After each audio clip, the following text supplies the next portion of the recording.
तो देखिए property first में लिखा है कि the value of the determinant remains unchanged if its row and column are interchange.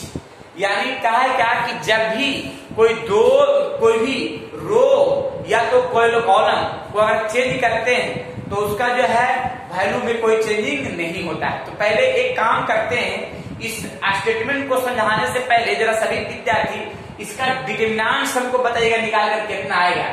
जो विद्यार्थी सभी विद्यार्थी पढ़े होंगे और इसका डिटरमिनेंट सबको निकाल के दिखाएंगे कितना आएगा। नहीं सीखे निकालने के लिए सिखा दे रहे हैं। देखिए 2 के सामने हम ढकेंगे इस तरह से, तो ऐसे ढकेंगे और इस तरह से, तो इसको इससे मल्टीप्लाई करेंगे 0 और इसको मल्टीप्लाई कर घटा देंगे -20।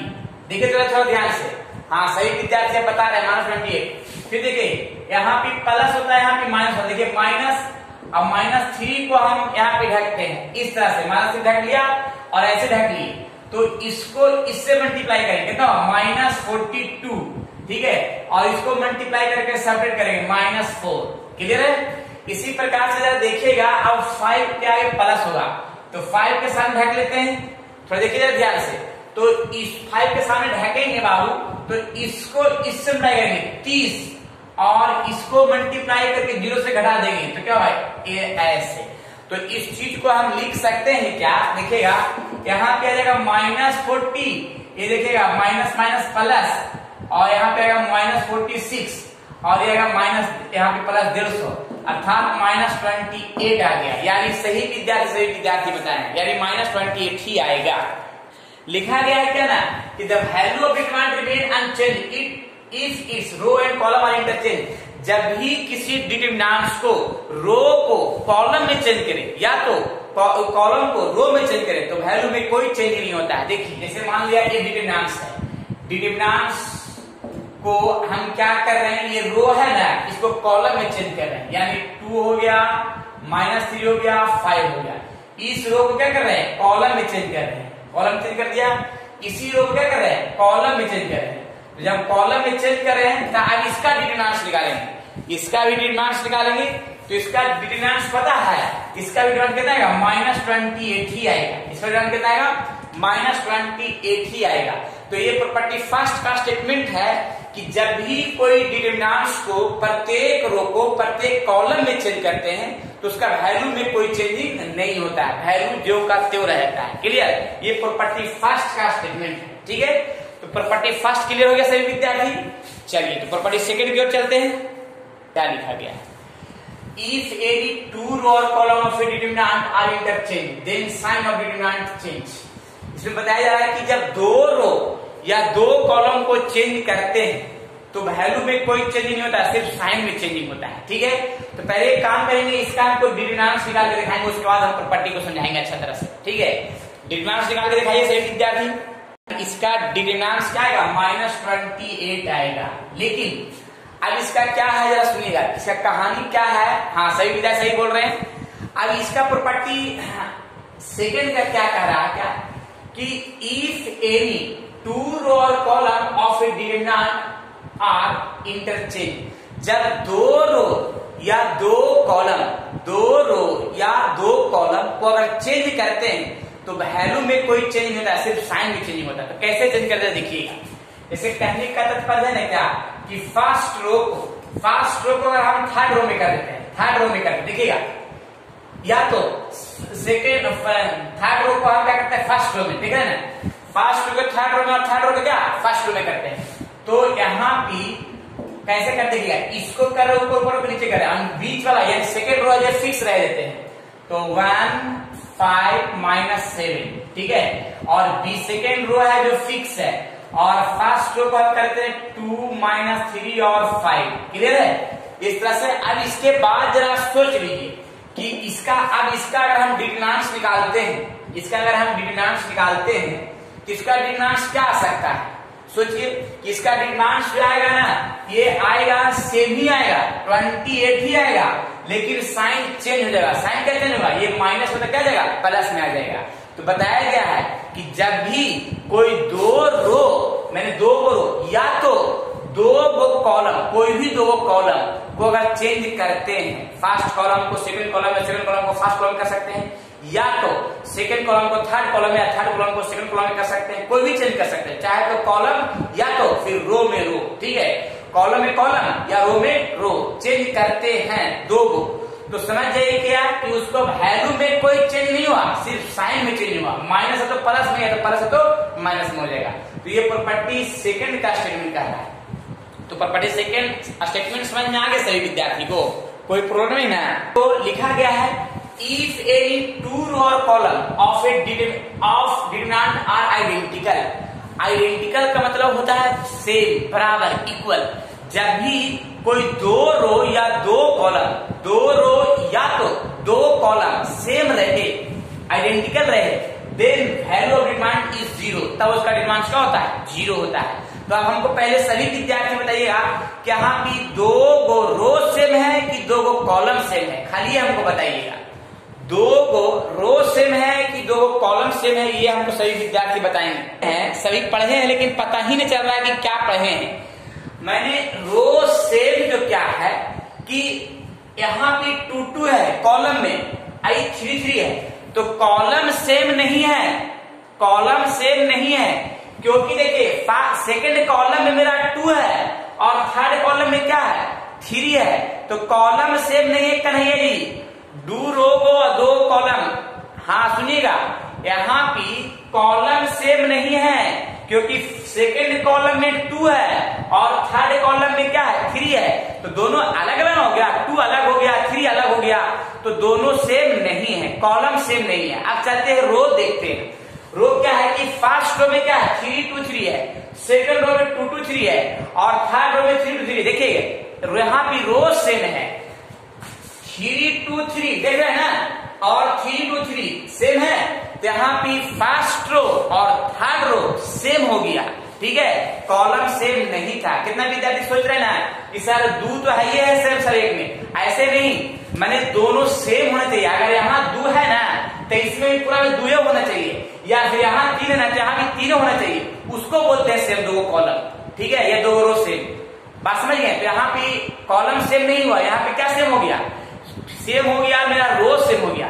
फर्स्ट रो में 3 2 3 है और थर्ड रो में भी क्या है, 3 2 3 है, यानी फर्स्ट रो और थर्ड रो सेम है, आइडेंटिकल है, तब इसका डायरेक्ट डिटरमिनेंट हम बोल सकते हैं, 0 बोल सकते हैं। क्लियर? ऐसे हम 0 लिख भी सकते हैं। क्लियर? चलिए देखिएगा क्या है कि कोई डिटरमिनेंट से और कोई कांस्टेंट नंबर से मल्टीप्लाई करना है, तो कैसे करेंगे जरा देखिएगा। हाँ देखिए ना कैसे करेंगे, उसका समझाते हैं। अगर कोई कांस्टेंट नंबर से मल्टीप्लाई करते हैं, इसके पहले मैट्रिक्स में मैंने बताया था कि कोई अगर हम कांस्टेंट नंबर से मल्टीप्लाई करते हैं मैट्रिक्स में तो प्रत्येक एलिमेंट में होता था, लेकिन डिटरमिनेंट्स में क्या होता है ना कि कोई एक रो या कोई एक कॉलम में मल्टीप्लाई होगा। डिटरमिनेंट्स का रूल है कि अगर कोई कांस्टेंट नंबर से मल्टीप्लाई करते हैं तो कोई एक रो या कोई एक कॉलम में होगा मल्टीप्लाई। कैसे होगा जरा देखिएगा, थोड़ा ध्यान देखिएगा कन्हैया जी। फर्स्ट माने कोई फर्स्ट रो से मल्टीप्लाई करते हैं, K1 KB1 KC1, और सेकेंड रो और थर्ड रो फिक्स रह जाएगा, ऐसा ही सेकेंड रो और थर्ड रो फिक्स रह जाएगा।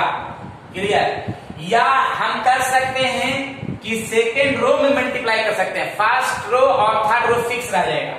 First row A1 B1 C1 और सेकेंड रो क्या हुआ, A K2 KB2 और KC2, और यहाँ A3 B3 और C3, देख रहे हैं ना। इसी प्रकार से अगर हम क्या करेंगे कि थर्ड कॉलम में भी कर सकते हैं। एक मिनट थोड़ा सा और थोड़ा इस तरह से कर देते, थोड़ा जगह बच जाएगा। देखिएगा, हाँ देखिएगा, यहाँ पे हम क्या कर सकते हैं कि यहाँ A1 B1 C1 A2 B2 C2 और यहाँ थर्ड रो में करेंगे इस तरह से K से। तो यानी इसका रूल यही है कि कोई भी डिटरमिनेंट्स में कोई कांस्टेंट नंबर से अगर मल्टीप्लाई करेंगे तो कोई एक रो या कोई एक कॉलम में होगा, या फिर हम कॉलम में भी कर सकते हैं। कैसे देखिएगा, फर्स्ट कॉलम में मल्टीप्लाई कर सकते हैं इस तरह से और सेव रह जाएगा। क्लियर? सेकेंड रो कॉलम भी सेव रह जाएगा, या तो फिर क्या करेंगे, फिर क्या करेंगे, यहाँ पे फर्स्ट कॉलम और सेकेंड कॉलम, सेकेंड कॉलम रहेगा, थर्ड कॉलम फिक्स रह जाएगा। या फिर देखिएगा यहां पे क्या करेंगे, first column B1 B2 B3 और यहाँ थर्ड कॉलम में भी मल्टीप्लाई कर सकते हैं। यहाँ पे थोड़ा सा गलती लिख दी है, C1 ना, C1 के C2 और के C3 देख लीजिए। यानी कंडीशन क्या है ना कि मल्टीप्लाई चाहे तो कोई एक रो या कोई एक कॉलम में कर सकते हैं, कोई एक रो या तो कोई एक कॉलम में कर सकते हैं। यही है प्रॉपर्टी 4 का रूल। क्लियर हो गया सभी विद्यार्थी? हो चुका है। मल्टीप्लाई मान लिया हम 2 से करना चाहते हैं, 2 से करना चाहते हैं, 2 से, तो 2 से अगर हम मल्टीप्लाई करेंगे तो कोई एक रो में ही करेंगे, कोई एक रो में करेंगे। कैसे देखिएगा, फर्स्ट रो मान लिया करते हैं तो फर्स्ट रो में करेंगे तो क्या आ जाएगा, फर्स्ट में क्या आ जाएगा 2 आ जाएगा, यहाँ 4 आ जाएगा, यहाँ क्या आ जाएगा 6 आ जाएगा, और सेकेंड रो ऐसा ही रह जाएगा और थर्ड रो भी ऐसा ही रह जाएगा। देख रहे हैं ना, मैंने क्या किया कि फर्स्ट रो में मैंने मल्टीप्लाई कर दिया तो सेकेंड रो थर्ड रो ऐसा ही रह जाएगा। बात समझ गए आप कन्हैया जी? मैंने 2 से मल्टीप्लाई किया ना, चाहे फर्स्ट रो में कर दिया। अगर चाहते हैं कि हम कॉलम में जरूरत है तो कॉलम में भी कर सकते हैं। देखिए हम और करके ले रहे हैं, और करके कॉलम में भी कर सकते हैं, फर्स्ट कॉलम में या तो सेकंड कॉलम में या तो थर्ड कॉलम में कर सकते हैं। ठीक है, अगर मान लिया कॉलम है तो कॉलम से भी कर सकते हैं। यहाँ पे 2 है, यहाँ पे आ जाएगा 8, यहाँ पे 14, बाकी सेकंड कॉलम फिक्स हो जाएगा और थर्ड कॉलम भी फिक्स हो जाएगा। क्लियर हो गया? चलिए, तो इस तरह से हम कर सकते हैं। और भी एग्जाम्पल लेके बताते हैं बालक, कॉमन होगा या नहीं होगा। अगर होगा कॉमन तो क्या होगा, और होगा कॉमन तो कौन सा रो से होगा या कौन सा कॉलम से कॉमन होगा, ये बताइएगा हमको। ठीक है, तो देखिएगा यहाँ पे कौन सा रो से कौन सा कॉलम से कॉमन होगा, विद्यार्थीगण बताएंगे। कौन सा रो से कॉमन करेंगे या कौन सा कॉलम से कॉमन करेंगे, ये देख लीजिए।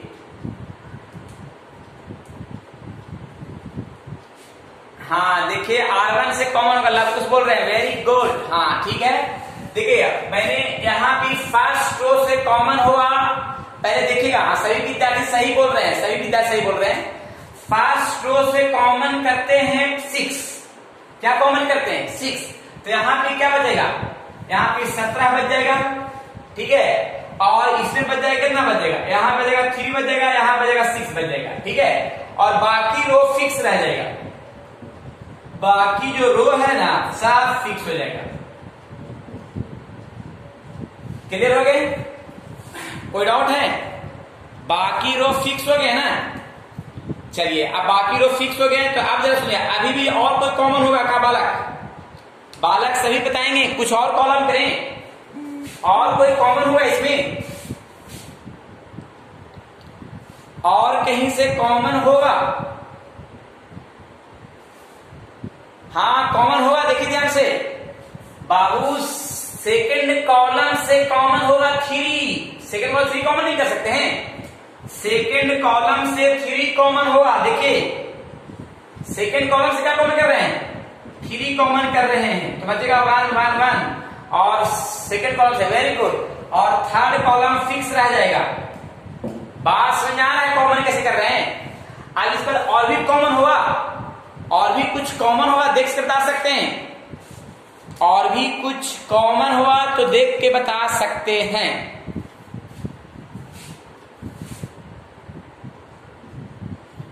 हाँ देखिए कॉमन हुआ, कॉमन हुआ देखिएगा थर्ड कॉलम से। हाँ देखिएगा थर्ड कॉलम से कॉमन होगा, 2 कॉमन होगा थर्ड कॉलम से, देख रहे हैं ना। हाँ वेरी गुड, सही बोले अंकित। तो थर्ड कॉलम से 2 कॉमन कर लेते हैं, तो देखिए फर्स्ट कॉलम फिक्स रह जाएगा, सेकंड कॉलम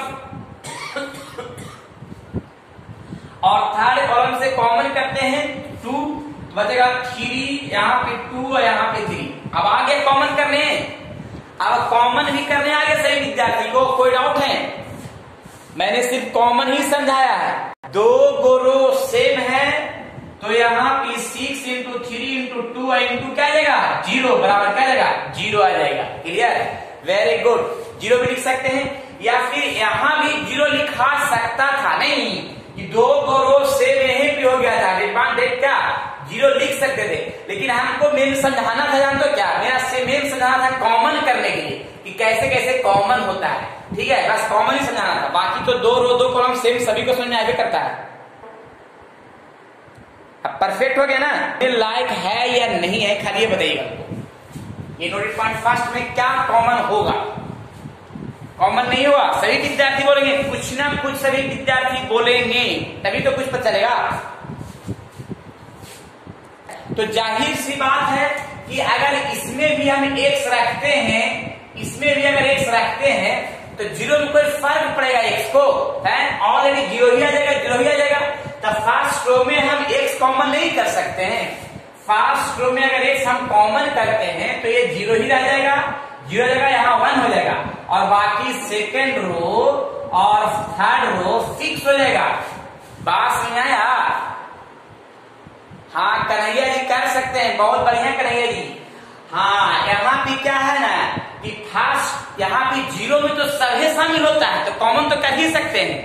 0 अगर है तो 0 में तो हम कॉमन कर ही सकते हैं ना, तो x है, इसमें भी मान लिया x, 0 में भी 0 में, तो फर्स्ट रो में अगर हम x कॉमन करते हैं तो 0 0 रहेगा, सिर्फ 1 हो जाएगा। अब आया समझ में? आप सभी विद्यार्थी को आ गया समझ में? जरा एक एग्जाम्पल के साथ बताइएगा, एग्जाम्पल के साथ बताइएगा कि कॉमन क्या होगा सभी विद्यार्थी। ठीक है, दिख रहा है इसमें कुछ कॉमन होने लायक है, क्या कॉमन होने लायक दिखा है? वेरी गुड, अब सभी विद्यार्थी समझ चुके हैं। हाँ ऐसे ही बोलते हैं समझने के लिए ना। चलिए फर्स्ट कॉलम से कॉमन होगा x प्लस वाई, बहुत बढ़िया। हाँ फर्स्ट कॉलम से x प्लस वाई कॉमन होगा, तो अब जो है ऐसे वाला जो होता है ना डिटरमिनेंट्स में बहुत यूज होगा, ऐसा जो डिटरमिनेंट्स में बहुत यूज होगा कॉमन करने के लिए, मल्टीप्लाई करने के लिए, तो ये सब छोटी चीज याद रखना पड़ेगा, इसीलिए नोटेड पॉइंट पे हम डाल दे रहे हैं। ठीक है देखिएगा, हाँ अब यहाँ पे जरा देखिएगा, ये जो मैंने दिया है डिटरमिनेंट्स, अब इसका बताइए कि डिटरमिनेंट्स क्या होगा। हाँ वेरी गुड, सही बताए। अगर कोई एक रो या कोई एक कॉलम पूरा 0 रहे, एक रो पूरा 0 रहेगा तो कोई एक कॉलम पूरा 0 रहेगा, तो डिटरमिनेंट्स क्या होगा उसका? परफेक्ट 0 होता है। एकदम क्लियर, अब सीखे, कोई डाउट नहीं है, परफेक्ट है। चलिए बहुत बहुत बढ़िया। हाँ फर्स्ट रो में 3 कॉमन कर लेते तो 1 0 0, और सेकेंड रो फिक्स है और थर्ड रो भी फिक्स है। अब यहाँ पे से थर्ड रो से भी कॉमन कर लेते हैं, थर्ड रो से 5 कॉमन करते हैं, तो देखिएगा 0 0 2 2 7, यहाँ पे 1 0 0। अब दो रो सेम, डिटरमिनेंट्स क्या हो जाएगा? 0। एकदम क्लियर है वाला, एकदम परफेक्ट। अब सीखे, कोई डाउट नहीं है, सभी देख लीजिए डिटरमिनेंट्स का फॉर्म। तो देखिए कैसे करते हैं, पहले हम लिख लेते दोनों पार्ट को। ठीक है,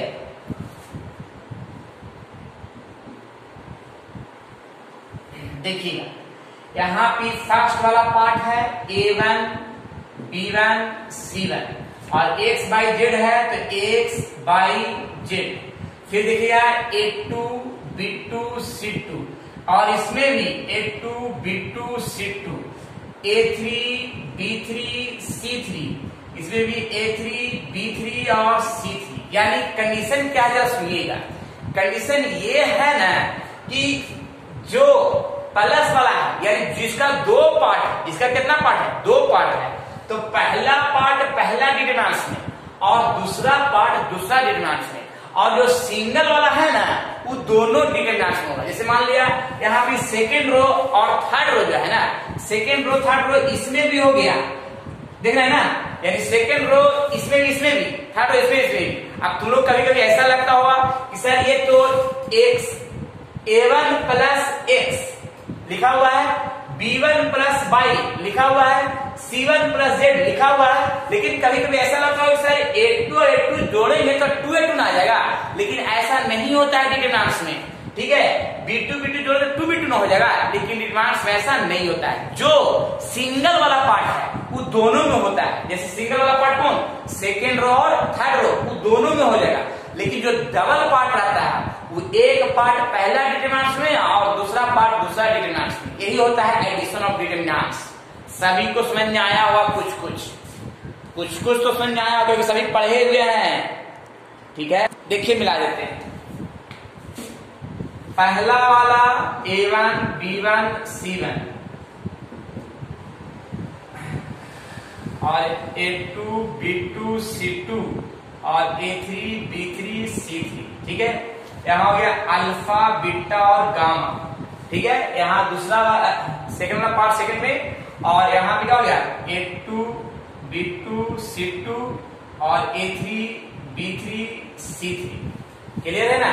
यानी कंडीशन है, ये काम क्या कर सकते हैं कि दो पार्ट में है तो फर्स्ट वाला पार्ट पहला में और सेकंड वाला पार्ट सेकंड में, और जो सिंगल वाला है वो दोनों में हो गया, ठीक है। यही है एडिशन ऑफ डिटरमिनेंट्स का कहानी।